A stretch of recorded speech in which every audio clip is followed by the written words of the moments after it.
जसरी भत्काउने आदेश दियो 12 घण्टाभित्रमा सारा तहस नहस गर्न सकियो भने 24 घण्टाभित्रमा तिनलाई व्यवस्थापन पनि गर्न सक्ने क्षमता हुनुपर्छ।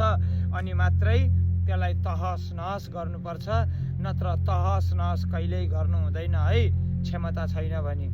नत्र भने आफ्नो हातमा क्षमता छ, पहुँच छ, शक्ति छ भने यदि त्यसलाई तहस नहस गरिन्छ भने त्यसलाई व्यवस्थापन गर्नुपर्छ। लगेर एउटा टेन्डमा राखेर भात खुवाएर तँलाई मैले व्यवस्थापन गरेको छु भन्न चाहिँ मिल्दैन है।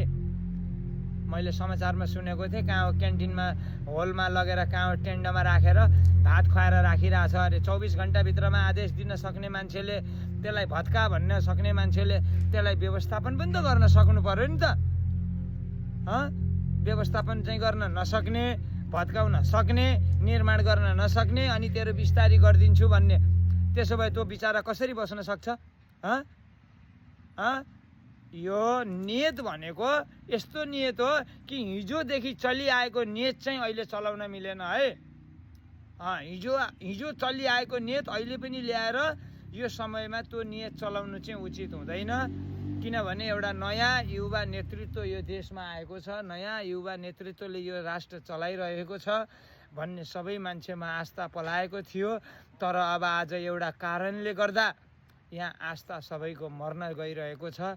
हिजो त कतिपय हेलिकप्टरमा भागे अरे, कतिपय नदीका तिर पनि छिरे अरे।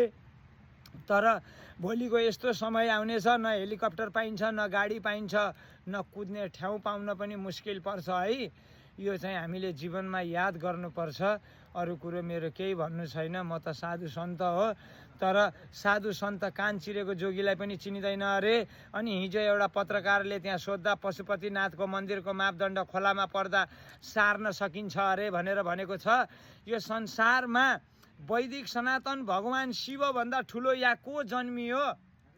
यो पनि नेपाली जनताले खोज्नुपर्छ। अब यदि यो खोज्न सकिएन भने 2.25 करोड नेपालीले शान्ति पाउँदैन है। यो कुरो याद राख्नु होला कसैले पनि।